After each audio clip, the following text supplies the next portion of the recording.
La révélation des mystères cachés, l'explication et la compréhension de certaines réalités de ce monde et du monde spirituel. Ceci au travers de votre émission à la source. Ne néglige pas le don qui est en toi. Ne néglige pas. C'est pas facile. Le Seigneur viendra me demander des comptes par rapport aux brebis qu'il m'a confiées. À la source vous éclaire, oriente votre connaissance et vous conduit vers la source de toutes vos préoccupations. Ce n'est pas au début du mariage qu'on découvre même les jouissances sexuelles. Non. Mais qu'est-ce que la Bible dit dans le livre de Cantique des Cantiques? Le Dieu ne veut pas poser beaucoup de questions. Quand on ne comprend pas, en même temps, on prend la poubelle et Satan. En même temps. Un serviteur de Dieu ne peut plus bien faire un autre travail que le travail de Dieu. À la source, c'est sur la télé évangélique tous les lundis à 10h et à 22h30 avec les appelés de l'Éternel. À la source, l'émission sans tabou.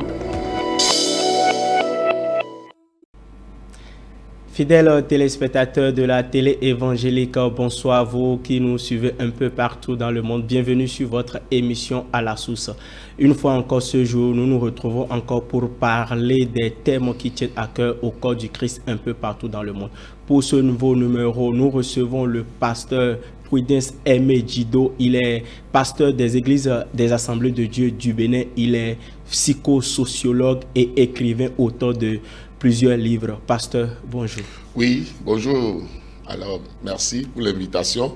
Bonjour aux téléspectateurs. Pasteur, merci d'avoir répondu à notre invitation. C'est moi qui vous remercie. Le thème de notre émission de ce jour est intitulé « Le jeune chrétien et le mariage ». Pasteur, un thème qui tient à cœur aux jeunes chrétiens un peu partout dans le monde. Oui, le jeune chrétien, le mariage, parce que le mariage, alors, est un thème central de la vie de tout jeune.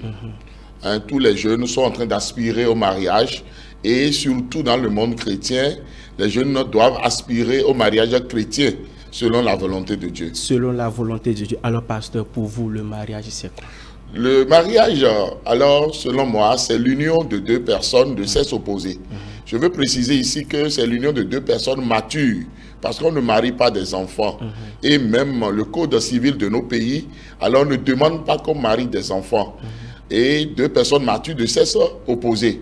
Alors, et cette union-là est encadrée par une institution juridique. Donc, alors, le pays, qui par rapport aux lois, est maintenant une institution religieuse, l'Église. Alors, pasteur, qu'est-ce que vous mettez dans la maturité? Mais disons, j'ai l'argent, mais j'ai mon boulot. Est-ce que je dois forcément attendre à un moment donné, forcément avant d'aller vers le mariage? Oui, la maturité dont je parle ici, si nous voulons parler du mariage chrétien, c'est une maturité d'abord psychologique. Est-ce que dans la tête du jeune homme et de la jeune fille, vraiment il y a une préparation au mariage?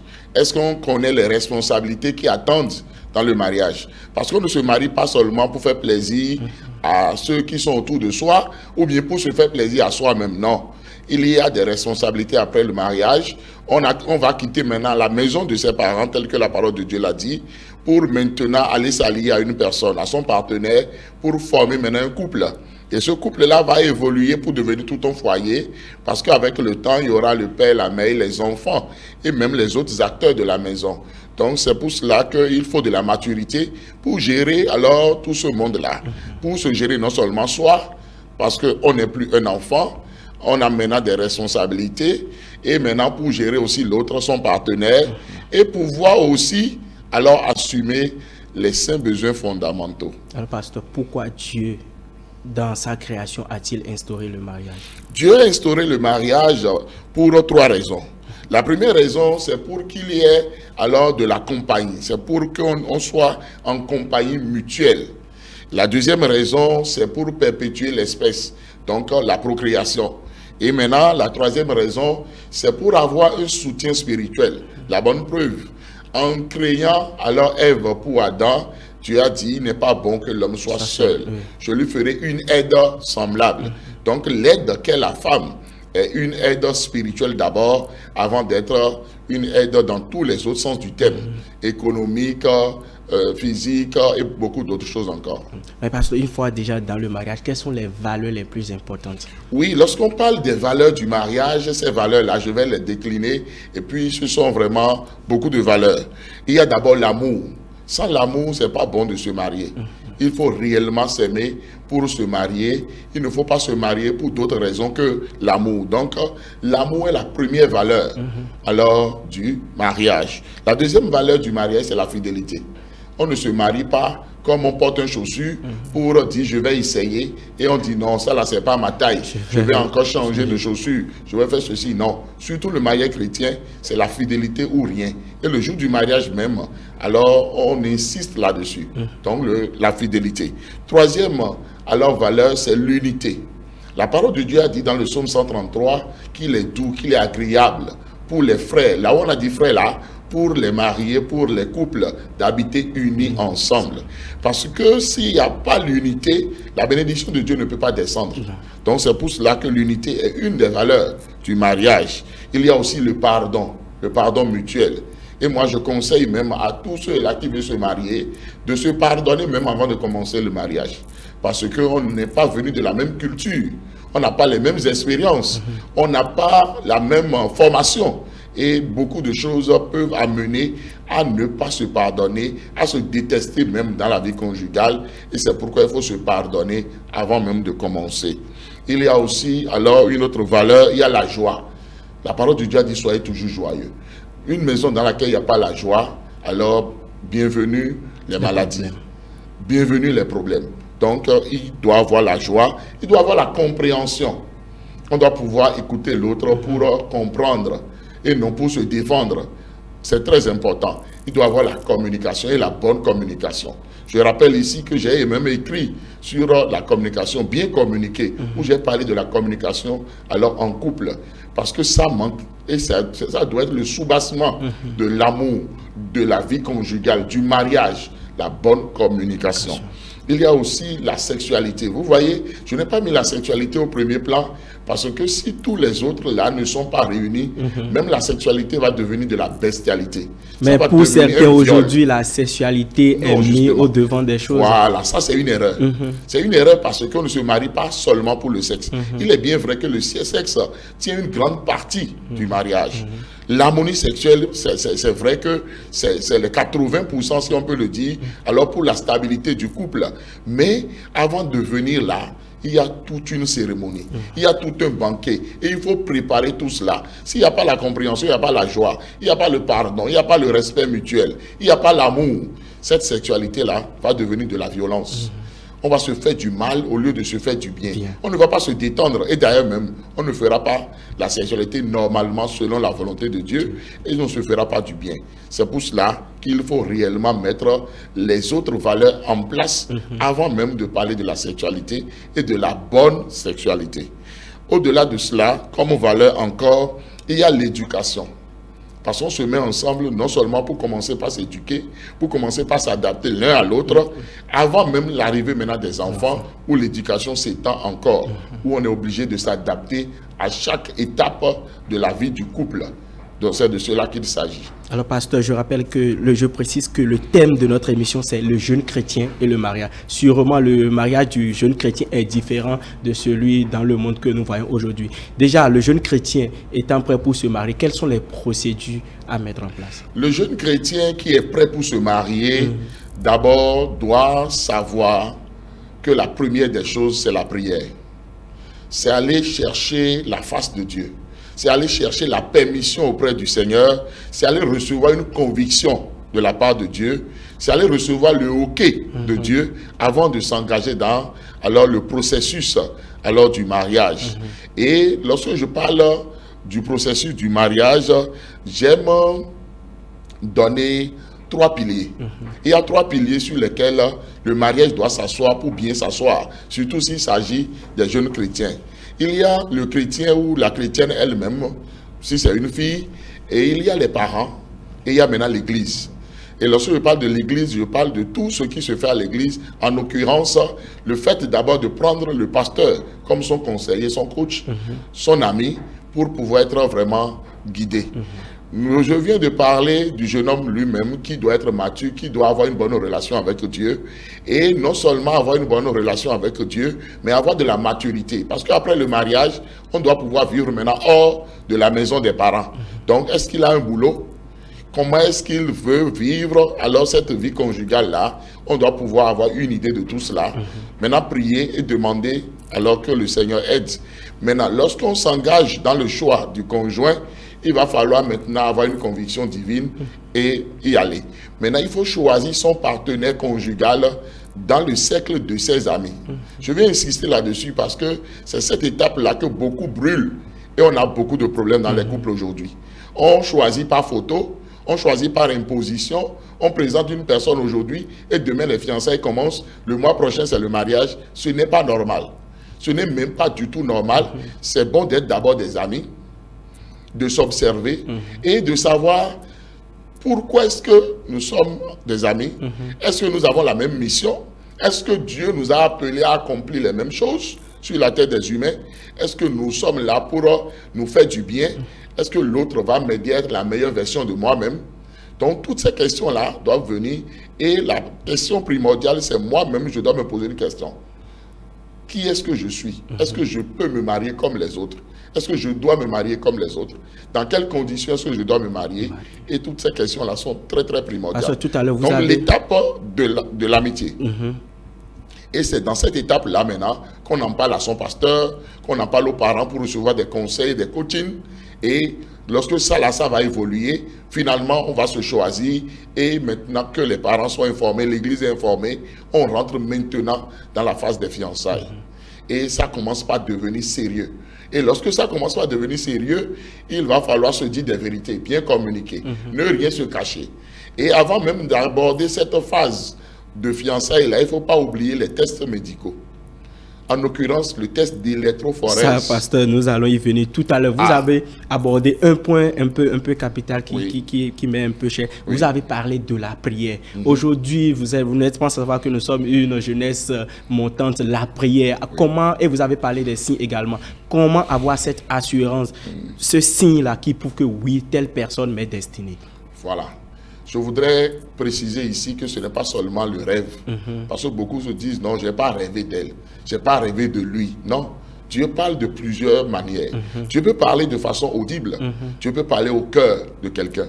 Dieu peut parler, et puis lorsque le jeune homme est en face de sa dulcinée, de celle-là que Dieu lui a destinée, alors il va sentir vraiment, ses sentiments seront autres. Rien que la parole de cette fille-là va lui dire quelque chose. Sa prestance, sa manière de se comporter et beaucoup de choses.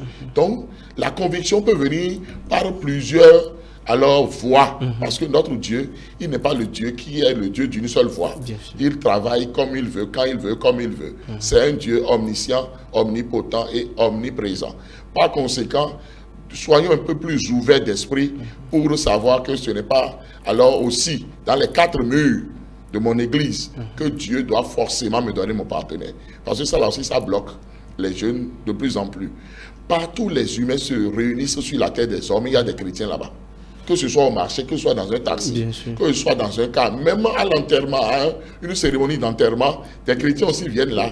Et on peut se rencontrer, les devenir des amis, échanger des contacts et commencer maintenant par prier jusqu'à ce que quelque chose commence par naître dans le cœur de l'un et de l'autre avant qu'on ne se déclare. Que les sentiments soient réciproques. Très bien. Et maintenant, on prend conseil auprès de son pasteur, auprès de l'église, auprès des parents par rapport à la personne. Et alors, tout ce coaching-là fera que Dieu va préciser alors sa volonté pour que tout se fasse pour la gloire de Dieu. Alors, pasteur, aujourd'hui, un peu partout dans le monde, les week-ends, nous constatons beaucoup de célébrations de mariage aujourd'hui. Pourquoi le mariage est-il important pour les chrétiens? Le mariage est très important pour le chrétien parce que dans Genèse, le chapitre 2, le verset 18, la parole de Dieu dit, l'Éternel Dieu dit, il n'est pas bon que l'homme soit seul. Je lui ferai une aide semblable à lui.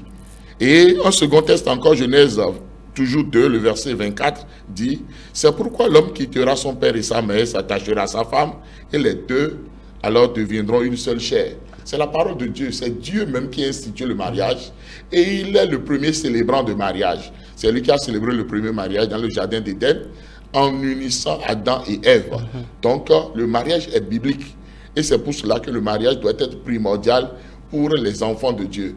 Oui, c'est normal. C'est important. C'est très important. Alors, pasteur, aujourd'hui, nombreux sont ces processus qui concourent à la réalisation du mariage. Par exemple, la dot. La dot est-elle biblique, pasteur? Oui, la dot, elle est biblique. La dot est biblique, même s'il y a des moments donnés, on ne précise pas le mot dot. La dot est vraiment biblique. Mais je voudrais préciser ici que la dot a évolué dans le temps. Ce n'est pas forcément la manière dont la dot se faisait que la dot se fait aujourd'hui, alors dans nos cultures et dans nos familles. Parce que lorsque nous nous référons à la parole de Dieu, lorsque nous voyons 1 Roi, le chapitre 9, le verset 16, la parole de Dieu dit que Pharaon a donné une dot à sa propre fille. Vous voyez, c'est Pharaon même qui a doté sa propre fille.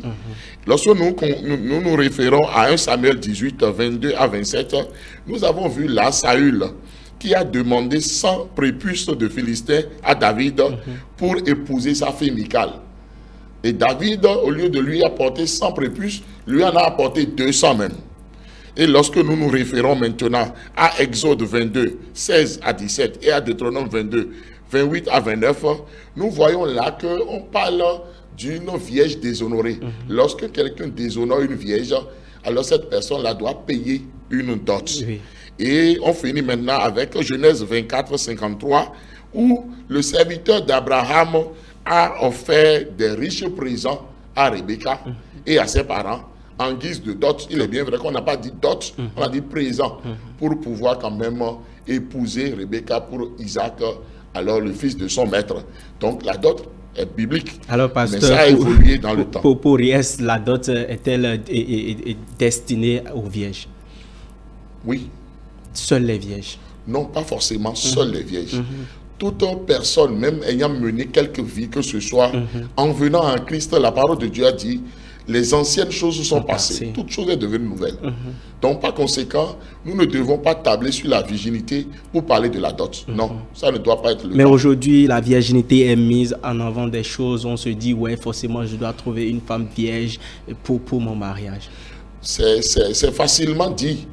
Comment est-ce qu'on peut faire ce test de virginité là avant de faire son choix? C'est mieux alors de choisir par rapport à ce que Dieu veut pour nous que de choisir seulement par des critères physiques. Parce qu'on peut avoir une femme vierge, mais qui ne sera pas vierge en matière de fardeau émotionnel et psychologique. Bien sûr. Qui serait déjà traumatisée. Mon 13e livre même, son titre c'est Guérir des traumatismes. Il y a des jeunes filles qui sont encore vierges, mais qui sont tellement traumatisées qu'elles seront une bombe à retardement dans ce mariage-là. Mais voilà ce jeune homme qui a tablé seulement sur la virginité pour choisir. Non, faisons très attention à cela. Ce n'est pas ça la condition sine qua non. Recherchons celle que Dieu nous donne. Et que la fille aussi recherche celui que Dieu lui a donné, celui que Dieu a prévu pour elle. C'est très important de le faire. Alors, homme de Dieu, tout à l'heure, vous avez parlé des procédures et vous avez évoqué un cas un peu spécial. Vous avez parlé de l'approche vers le pasteur. Et j'aimerais vous demander, un jeune homme en quête de femme qui est déjà en cours de se marier et qui va vers le pasteur et parle par exemple d'une femme au pasteur, est-ce forcément que la jeune femme doit accepter cette décision venant du pasteur? Non. Il n'y a pas de mariage forcé en Christ. Mais on s'est dit, mais c'est un homme de Dieu, c'est lui. Non.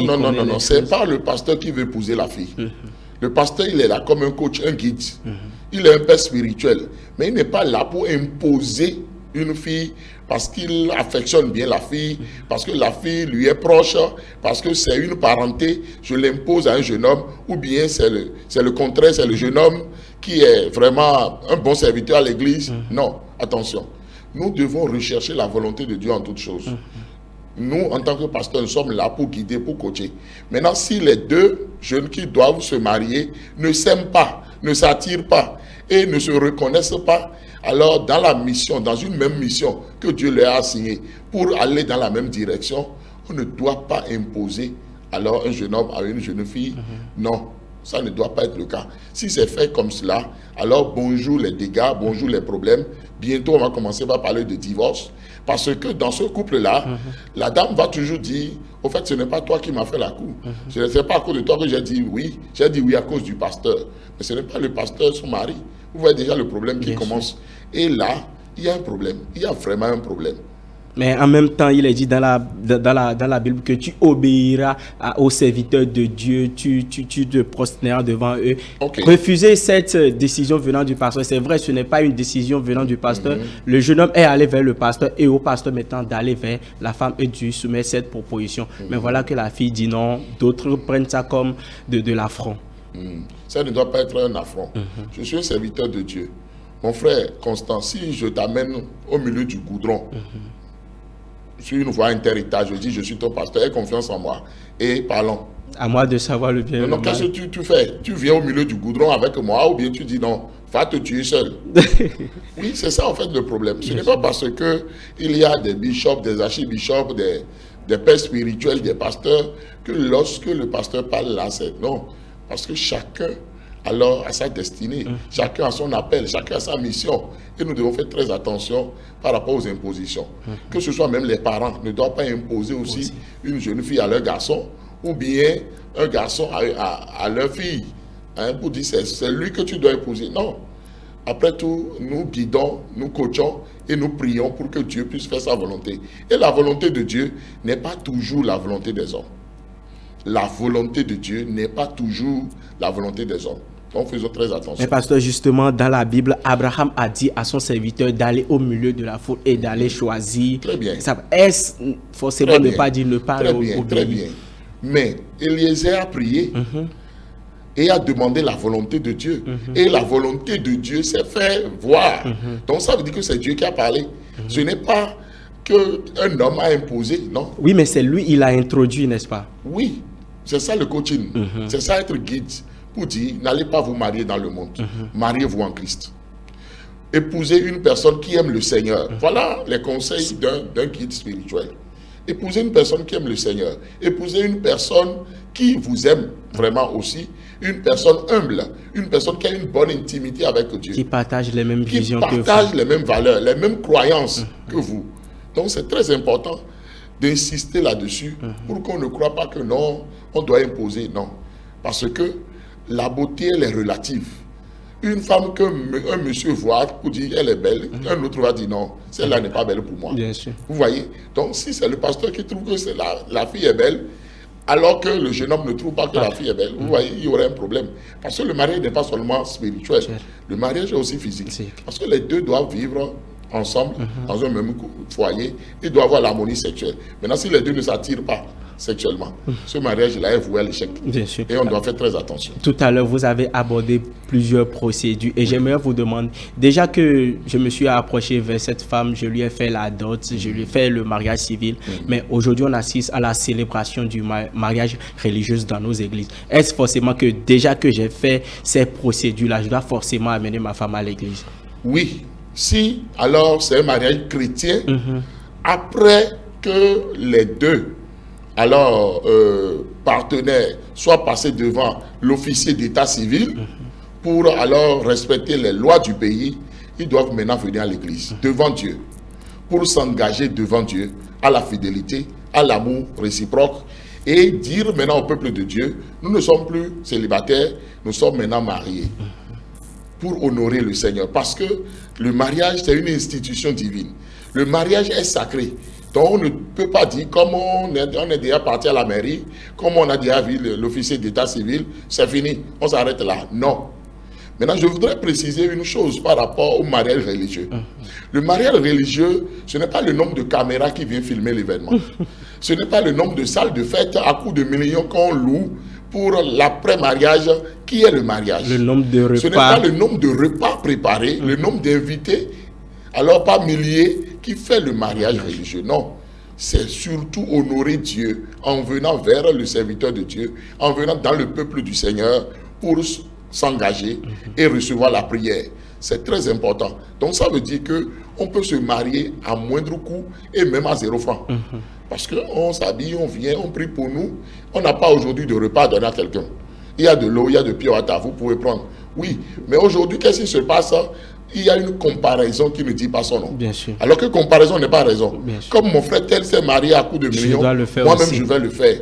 Et on va s'endetter. Et après le mariage, maintenant on n'est plus heureux. Parce que, alors on devient débiteur insolvable. On a même envie de fuir. Non. On ne doit pas faire cela. On doit pouvoir, selon la capacité que Dieu nous a donnée, nous marier pour honorer le Seigneur. On ne doit pas être orgueilleux. Dieu fait grâce aux humbles, mais il résiste aux orgueilleux. Donc, en toutes choses, faisons tout pour la gloire de Dieu et non par orgueil, et non pour la gloire des humains. Et faire aussi en fonction de ses moyens. Surtout en fonction de ses moyens. Parce qu'il y aura beaucoup de conseils à la veille du mariage. Non, tu ne dois pas faire ceci, c'est ceci on doit faire. Non, les bons conseils ne sont pas les bons payeurs. Donc, on doit faire très attention à tout ceci. Homme de Dieu, tout à l'heure, vous avez abordé dans vos développements la question du choix. Et vous avez précisé qu'il faut forcément faire le choix dans son alentour. Là où vous vivez, par exemple, dans l'église. Mais déjà, un jeune homme qui décide qui a fait un mauvais choix, par exemple, quelles sont les conséquences qui en découlent? Les conséquences sont très nombreuses et très néfastes.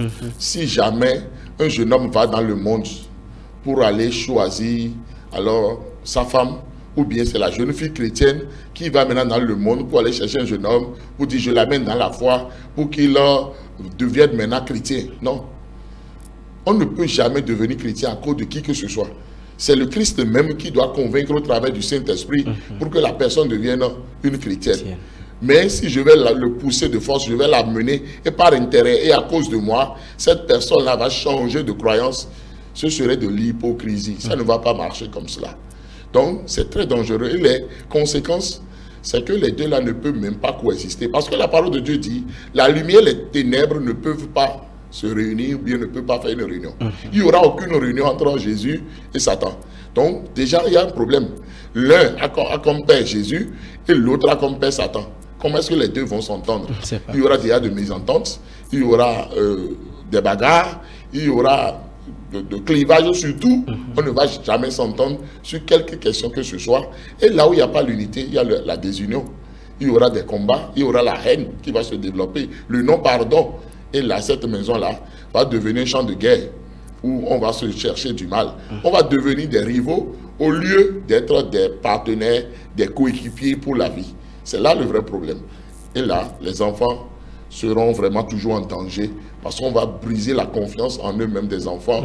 Il y aura toujours de bruit, alors de querelles, de bagarres dans cette maison. Et ce n'est pas une bonne chose. Vous l'avez abordé un peu plus tôt et je reviens cette fois-ci. Le sexe avant ou après le mariage. Plusieurs jeunes aujourd'hui prétendent aller au sexe avant le mariage. Vos avis, pasteur? Ce n'est pas normal. La fornication, c'est un péché. Et c'est le sexe avant le mariage qu'on appelle la fornication. Et une jeune fille qui accepte se laisser toucher par un jeune homme avant le mariage est en train de se dévaloriser, de désobéir à Dieu. Parce qu'une jeune fille chrétienne n'est pas pour elle-même, elle est pour le Seigneur. Le jeune homme, il n'est pas pour lui-même, il est pour le Seigneur. Et il doit travailler à la sanctification. Il doit marcher dans la sainteté. Donc, commencez par se laisser alors au sexe avant le mariage. Soyons sûrs d'une chose, dans ce mariage-là, il n'y aura jamais la bénédiction de Dieu. Parce que la bénédiction de Dieu n'accompagne pas le péché, n'accompagne pas la désobéissance à Dieu. Non, c'est pourquoi toutes les promesses que Dieu fait dans sa parole, il dit, si vous obéissez, je vous ferai telle chose. Donc, on doit faire très attention. Et beaucoup de ces relations-là où on commence par développer déjà le sexe avant le mariage, ne vont jamais jusqu'au mariage. Le jeune chrétien et le mariage, c'est sur votre émission à la ressource, j'y arrive. Mais en attendant, pasteur, nous allons prendre une courte pause et aller de l'autre côté de la régie. On revient. La révélation des mystères cachés, l'explication et la compréhension de certaines réalités de ce monde et du monde spirituel. Ceci au travers de votre émission à la source. Ne néglige pas le don qui est en toi. Ne néglige pas. C'est pas facile. Le Seigneur viendra me demander des comptes par rapport aux brebis qu'il m'a confiées. À la source vous éclaire, oriente votre connaissance et vous conduit vers la source de toutes vos préoccupations. Ce n'est pas au début du mariage qu'on découvre même les jouissances sexuelles. Non. Mais qu'est-ce que la Bible dit dans le livre de Cantique des Cantiques? Aujourd'hui, on ne veut pas poser beaucoup de questions. Quand on ne comprend pas, en même temps, on prend la poubelle et Satan. En même temps. Un serviteur de Dieu ne peut plus bien faire un autre travail que le travail de Dieu. À la source, c'est sur la télé évangélique tous les lundis à 10h et à 22h30 avec les appelés de l'Éternel. À la source, l'émission sans tabou. De retour sur votre émission à la source, je rappelle que le thème de notre émission du jour est intitulé « Le jeune chrétien et le mariage ». Et nous sommes en compagnie sur ce plateau avec le pasteur Djido Aimé Prudence, le pasteur des églises des Assemblées de Dieu du Bénin. Pasteur, nous étions en train de parler du sexe avant le mariage. Oui, le sexe avant le mariage, je disais que c'est une faute grave, c'est un péché contre Dieu si jamais un jeune homme ou une jeune fille se laisse aller au sexe avant le mariage. Parce que déjà, il y aura une méfiance alors dans cette relation. Parce que déjà, on était en amitié, on était en fiançailles, on n'était pas encore mariés, mais on s'est donné l'autorisation qu'on n'avait pas. On s'est donné le feu vert qu'on n'avait pas. Et là, déjà, il y aura des problèmes dans ce couple-là. Lorsque il y aura des mésententes, il y aura des attentes qui ne seront pas comblées, alors dans ce couple, on va toujours s'interroger sur ce péché-là avant le mariage. Et c'est pour cela qu'il ne faut pas le faire. Il faut simplement garder l'abstinence jusqu'au mariage. Même si, dans le cours de l'amitié, des fiançailles, l'autre commence par dire « Prouve-moi ton amour ». Non, je te prouve déjà mon amour par les cadeaux que je te fais, par la prière que nous faisons ensemble, par nos discussions, par le fait que nous sommes ensemble de préparer notre union. Patiente-toi, fais ce que tu as à faire. Le jour du mariage, je serai à toi et je serai à toi pour la vie. Donc, c'est de telles paroles que les jeunes fiancés doivent se dire pour s'encourager à garder l'abstinence jusqu'au mariage. Mais pasteur, d'autres diront que c'est le mariage qui détermine, c'est le sexe qui détermine vraiment le mariage. Oui, même la loi dit que s'il n'y a pas consommation du sexe après le mariage, que ce mariage-là n'est pas valide. Mais c'est après le mariage, ce n'est pas avant le mariage. Que ce soit le mariage religieux, que ce soit le mariage d'abord civil et le mariage religieux ensuite, c'est après tout ce processus-là maintenant que les conjoints sont appelés à se connaître sexuellement. C'est ça, ce n'est pas avant. Si c'est avant, là, c'est le péché.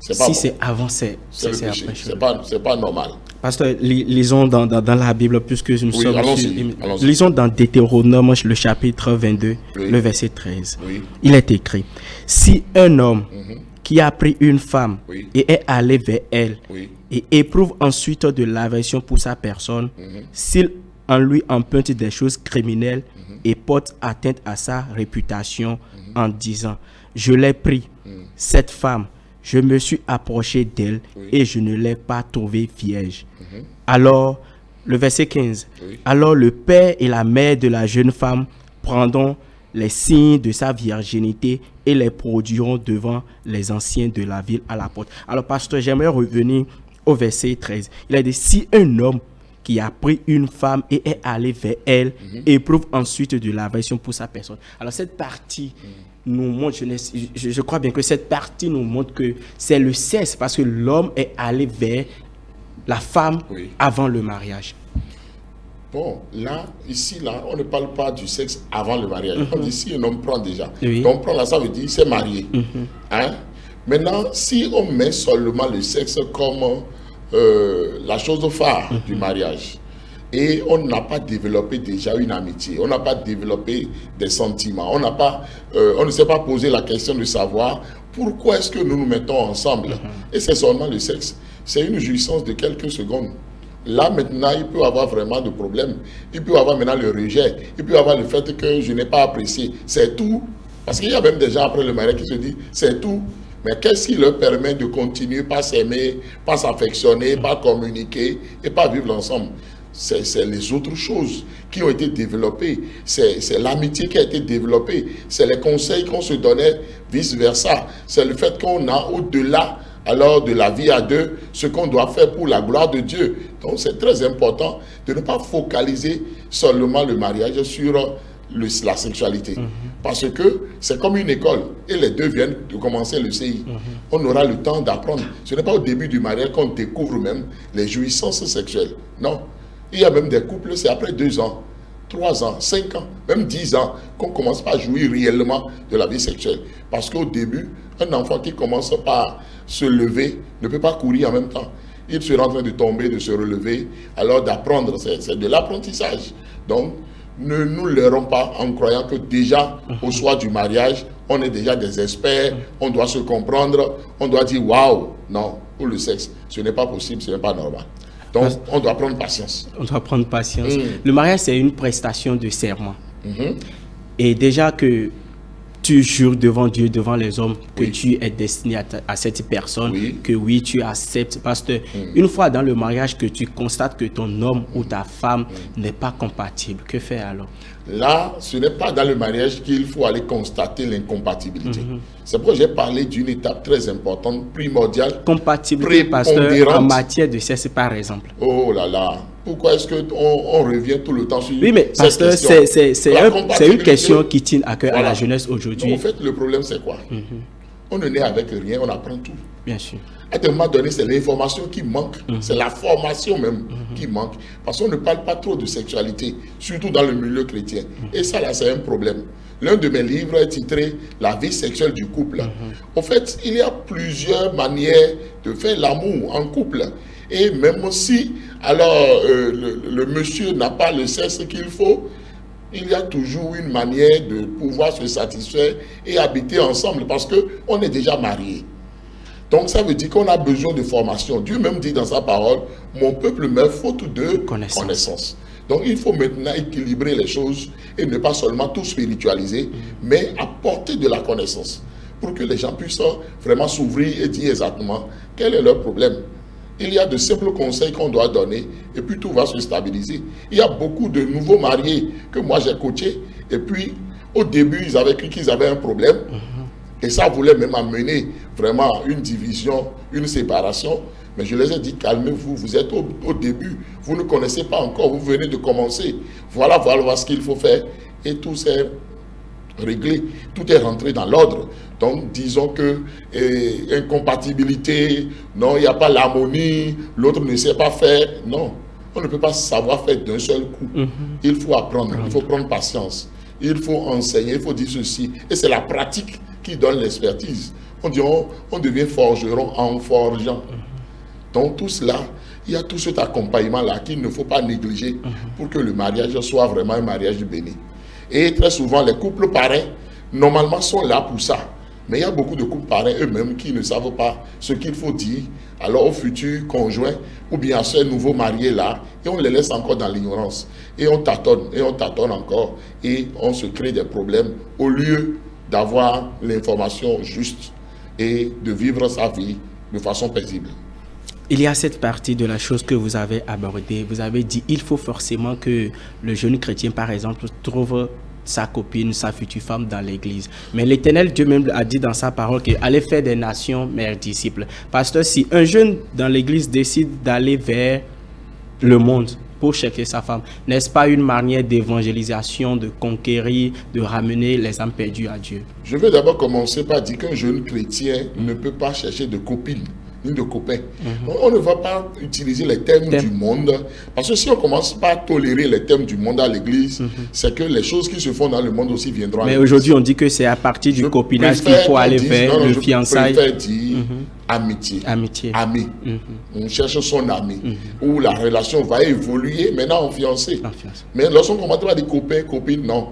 Ça, c'est pas du tout chrétien. Maintenant, un chrétien qui trouve qu'il faut aller dans le monde pour aller chercher sa coach, aller chercher sa conjointe, ce chrétien-là lui-même, il a déjà un problème spirituel. Il a un problème spirituel parce qu'il est désobéissant vis-à-vis de Dieu. Il veut maintenant aller commencer par faire de n'importe quoi. C'est pourquoi il préfère aller alors sur un terrain diabolique, maléfique, sombre, pour aller faire ce qu'il veut là-bas. Parce que ce qu'il veut faire là, il ne veut pas que ça soit à la lumière. Parce qu'aucun pasteur qui est l'ami de son jeune ne peut le conseiller d'aller dans le monde chercher alors une jeune fille. De la même manière aussi, la jeune fille chrétienne ne peut pas se dire parce que je grandis, je ne trouve pas mon partenaire à l'église, parce que on aligne les raisons pour commencer par aller dans le monde. Non, non, non et non. Ce n'est pas parce qu'on a faim qu'il faut manger du poison. On va se tuer finalement. Ce n'est pas parce qu'on a faim qu'il faut manger n'importe quoi. On va s'intoxiquer. Et nous, en tant qu'enfants de Dieu, ce que nous recherchons d'abord, c'est la vie éternelle. Ce n'est pas seulement les bénédictions de cette terre-là, les plaisirs physiques, et c'est de ça seulement qu'il s'agit. Non. Et beaucoup de ces jeunes-là, je vais même dire les 99% de ces jeunes qui ont commis ces erreurs-là se sont vus dans de graves problèmes. Parce que la parole de Dieu, ce n'est pas là pour que Dieu soit davantage Dieu. Dieu, il est toujours Dieu, il est sur son trône. Tout ce qu'il a écrit, tout ce qu'il a dit là, c'est pour notre propre bien. C'est pour le bien de ses enfants. Donc si nous obéissons à la parole de Dieu, c'est pour notre propre bien, c'est pour notre bénédiction. Donc si nous désobéissons, les conséquences aussi vont venir. Les conséquences vont dire bonjour.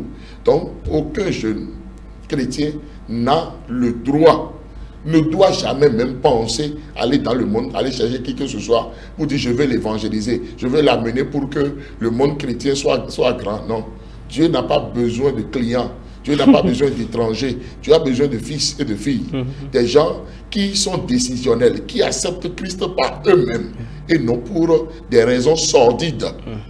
Et non pour des raisons sordides. On connaît des couples où ça s'est fait peut-être comme cela et au lendemain du mariage, le jeune homme est reparti à ses croyances parce que c'est un païen. L'objectif est atteint. Voilà, l'objectif est atteint. Pourquoi est-ce que je vais encore à l'église? Je viens d'avoir le gibier que j'ai toujours chassé.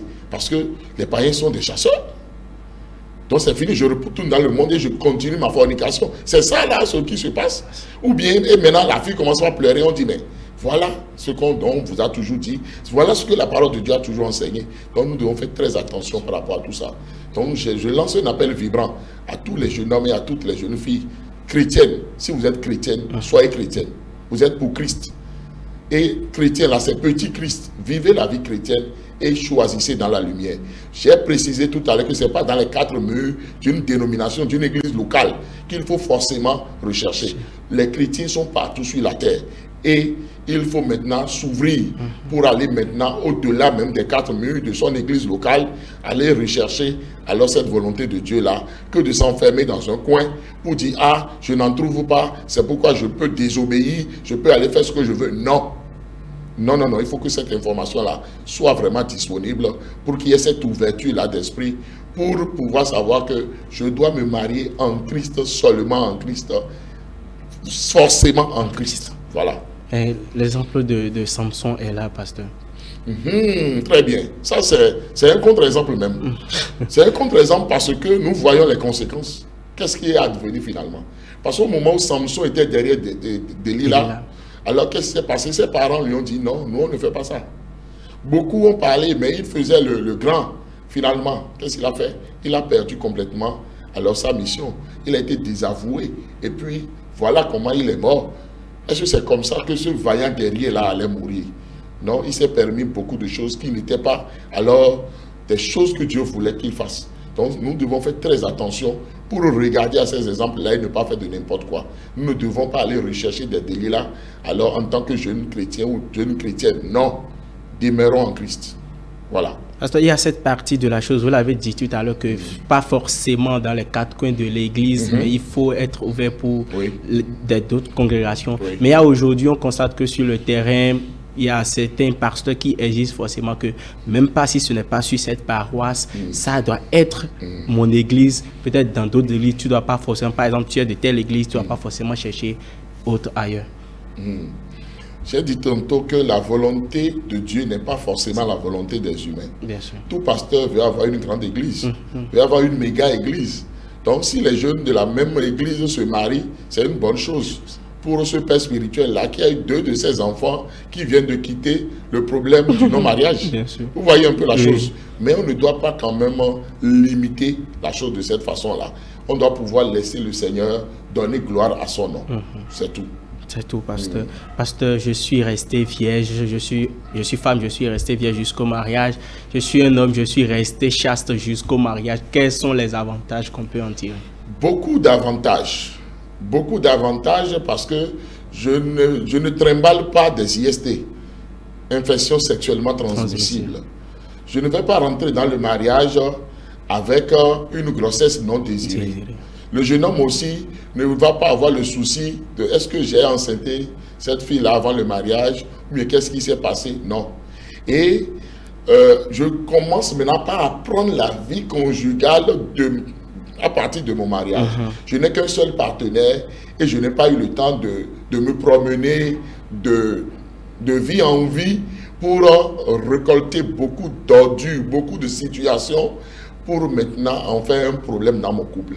Parce que très souvent, lorsque le jeune homme ou la jeune fille alors se vadrouille, se fornique, change de partenaire, de multiples partenaires avant même le mariage, alors chaque partenaire a sa vie, a son attitude, a ses possessions et beaucoup d'autres choses. Et on ramasse tout ça. Et maintenant, dans le mariage, on commence pas à avoir des problèmes. On commence pas à faire des comparaisons. Et ça n'aide pas. Donc, garder sa chasteté, garder sa virginité jusqu'au mariage, ça vous dégage de beaucoup de ces situations-là, que ce soit spirituel, que ce soit physique, que ce soit psychologique, que ce soit sanitaire, sur tous les plans. Et là, on commence bien et on a le temps maintenant de s'instruire, de marcher ensemble, de se soutenir mutuellement, d'avoir confiance l'un en l'autre. Parce que la confiance, c'est ça même qui construit la vie conjugale. Sans ça, ça ne peut pas marcher. Ça ne peut pas marcher, mais le jeune homme déjà qui est prêt pour se marier, est-ce que forcément, il doit forcément avoir cette permission de l'homme de Dieu ou aller directement vers la femme? Parce qu'il y en a qui disent que tu dois aller voir l'homme de Dieu d'abord ou toi-même tu vas voir la femme, entre les deux. Si jamais un jeune homme ou une jeune fille choisit son partenaire hors des conseils, du coaching d'un homme de Dieu, qui est son père spirituel, qui est supposé être son père spirituel, ça veut dire déjà que le lien entre fils et père spirituel ne va pas. Parce que s'il est vraiment un père spirituel, je ne peux pas aller prendre cette décision capitale pour ma vie derrière lui. C'est pourquoi le pasteur, ce n'est pas un sanguinaire, ce n'est pas seulement celui qui prêche, c'est mon ami, c'est mon conseiller. Je dois aller vers lui pour dire: pasteur, accompagne-moi dans la prière pour telle chose, je suis en train de faire ceci, j'ai besoin de vos conseils. C'est très important. Les pasteurs sont là pour ça. Sinon, le mariage sera célébré où? Voici les questions. Et les procédures seront faites où aussi?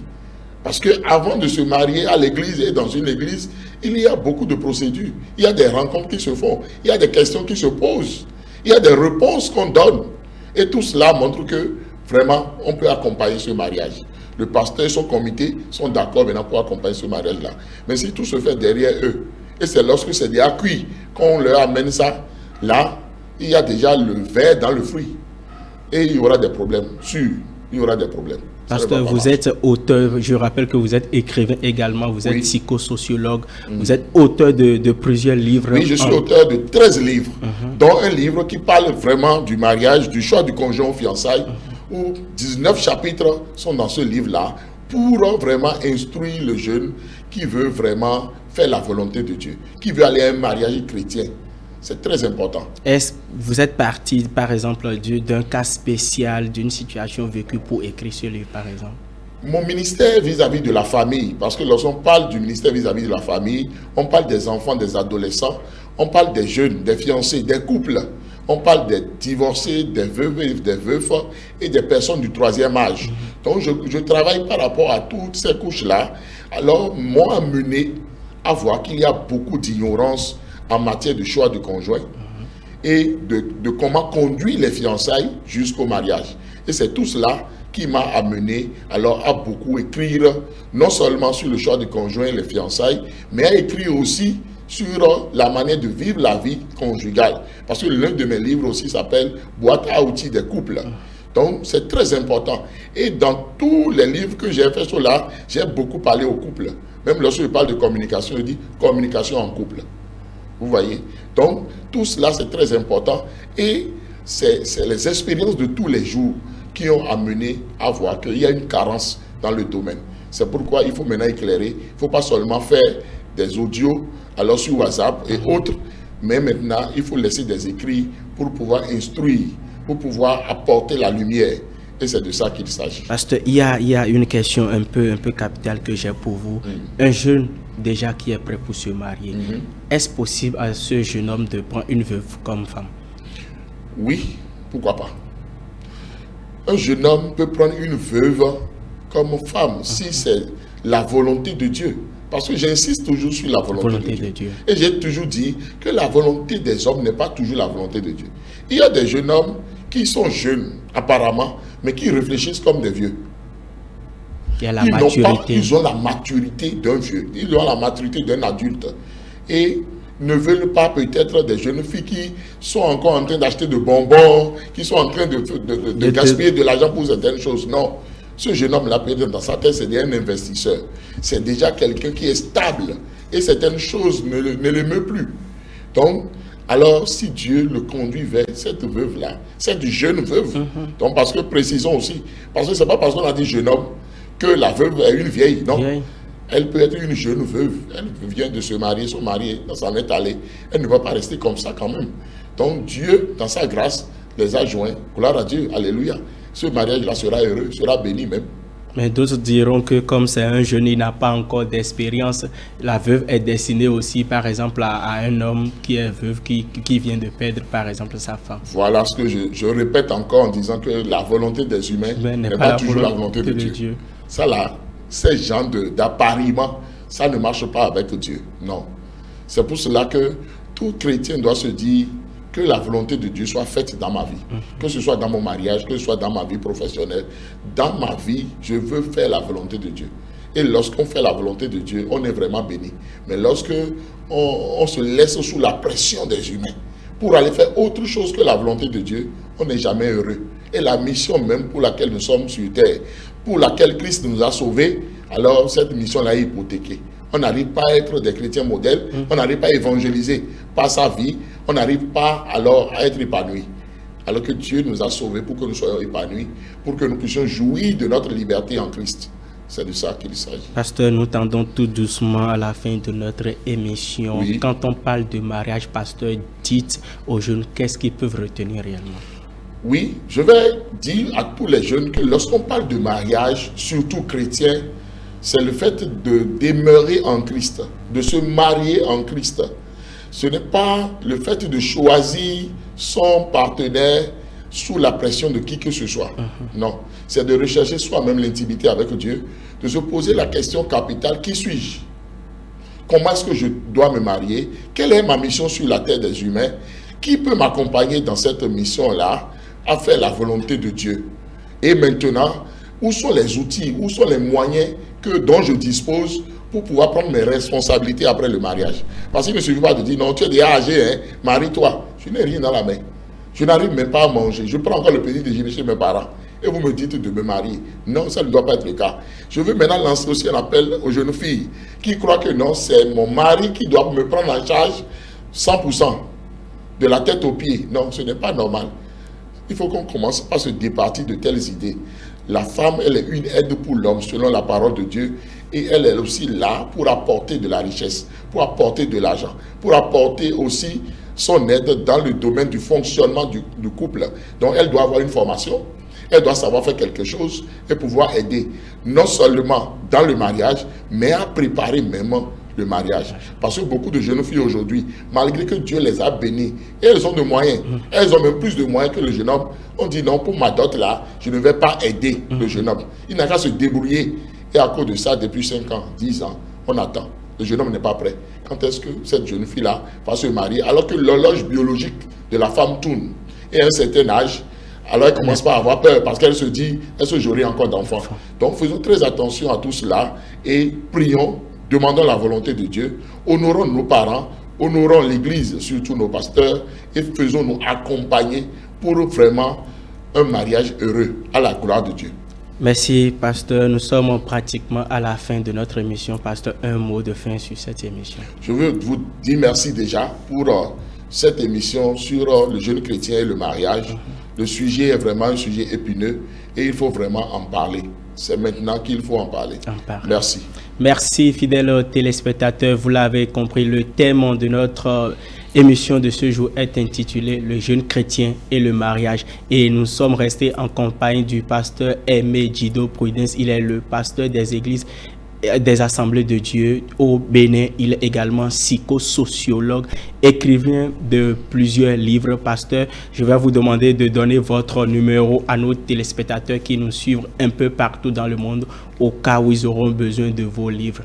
Ok. Pour me joindre, il suffit de taper le plus 229 95 15 67 40 ou le plus 229 97 56 63 34. Vous l'avez compris, le jeune chrétien et le mariage, c'était le thème de notre émission de ce jour. Le sexe avant ou après le mariage, vous l'avez surtout compris, il faut faire la volonté de Dieu. Merci de nous avoir suivis un peu partout dans le monde.